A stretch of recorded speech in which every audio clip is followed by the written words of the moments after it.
বাংলাদেশ পাকিস্তান দ্বিতীয় ওয়ানডেতে আউট হওয়ার পর তীব্র প্রতিক্রিয়া দেখিয়ে শাস্তি পেয়েছেন পাকিস্তানি ব্যাটার সালমান আলী আঘা। মেহেদী হাসান মিরাজের কাছে রান আউটের শিকার হয়ে সাজঘরে ফেরার সময় গ্লাভস আর হেলমেট ছুঁড়ে মেরেছিলেন সালমান। ক্রিকেট দুনিয়ায় এখন সবচেয়ে আলোচিত বিষয় মেহেদী হাসান মিরাজের করা সালমান আলী আঘার রান আউট। পাকিস্তানের ইনিংসের ৩৯তম ওভারের চতুর্থ বলে সালমান পপিং ক্রিজের বাইরে থাকা অবস্থায় মিরাজকে বল কুড়িয়ে দিতে উদ্যত হয়েছিলেন। মিরাজ সুযোগ পেয়ে তাকে রান আউট করেন। এতে স্পোর্টসম্যানশিপ স্পিরিট নিয়ে প্রশ্ন তোলেন এই পাকিস্তানি ক্রিকেটার।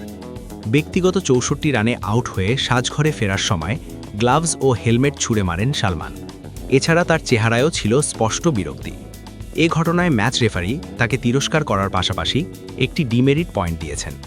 সালমান অভিযোগ মেনে নেওয়ায় আনুষ্ঠানিক শুনানির প্রয়োজন পড়েনি। সালমান অবশ্য এখনও মানছেন মিরাজের রান আউটটা করা উচিত হয়নি। আইসিসির আইনের তোয়াক্কা না করে তার যুক্তি, এটা নিয়মে আছে আউট, কেউ চাইলে সবসময় নিয়ম অনুসরণ করে চলতে পারে।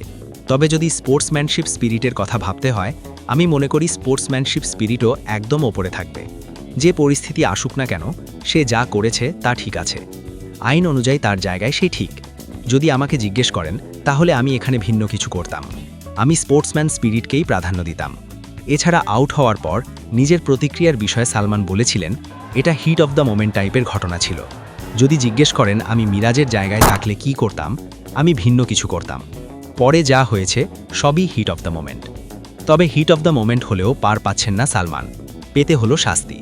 এদিকে মেহেদী হাসান মিরাজ এই আউট নিয়ে ম্যাচ শেষে নিজের ব্যাখ্যায় জানান, সালমান পপিং ক্রিজের বাইরে ছিলেন, তাই মিরাজ বল খুঁজছিলেন।